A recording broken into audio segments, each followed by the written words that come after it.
The Christmas Pig is a magical story, but in a very different way to Harry Potter. You're entering a world that runs according to its own peculiar magical laws, and there is magic around Christmas Eve.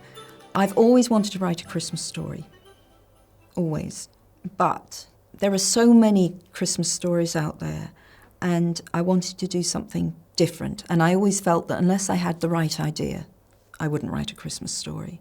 And what was incredible about the idea for the Christmas Pig is the moment I had the idea for the story, I thought, but of course that has to happen on Christmas Eve. That's the time it has to happen, because there's a lot of folk stories around Christmas Eve, special things happen on Christmas Eve. When I had that idea, I thought, this is it, this is my Christmas story, I'm going to get to write it at last, which was wonderful. Often when I have the idea for a story, even I don't really know how it came. This story actually had a very concrete jumping off point, which was that my son David, when he was tiny, his beloved toy was a pig. Now that pig wasn't called the pig, as the pig is in the story. That's the name is my invention.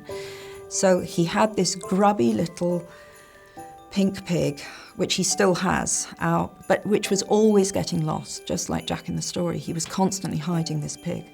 And I became panicky that one day he was going to lose this pig for good. So I bought a replacement and I hid it in a cupboard, which David then discovered when he was a toddler. He went to the cupboard, opened it up and looked really confused as he found this second pig. And then he told me this was his pig's brother and kept it. I kept thinking about what it would be like to be the replacement toy, this second pig. And out of that grew the story of the Christmas Pig.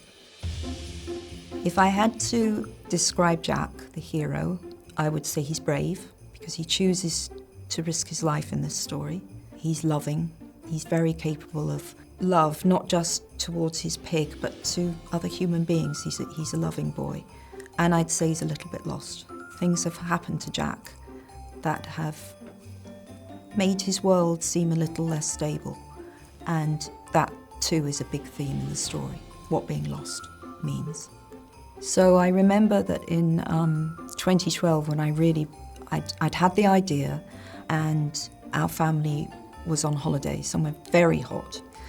And while everyone else is on the beach or swimming, I'm under a big sunshade with a notebook, and I was starting to work out what the land of the lost would be like. The deeper into the land of the lost that Jack and the Christmas Pig go, the stranger things become. This is definitely a book that some children can read to themselves, no question, even quite young children.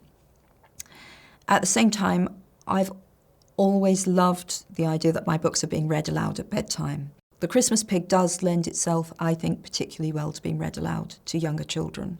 I would hope that some of the things that Jack and the Christmas Pig encounter in the land of the lost, I think would be great jumping off points for conversations between parents and children. I lose things all the time, and it drives me crazy and I hate it about myself. One of the overarching themes in the book is loss, clearly. We're in the land of the lost. So I'm talking about the things that we treasure, the things that we miss, the things that we throw away without thinking about them. The big lesson, I suppose, of the book, or what I hope people would take from the book, is that loss is part of life, but it can open doors to other amazing, amazing things. So all is not lost when things are lost.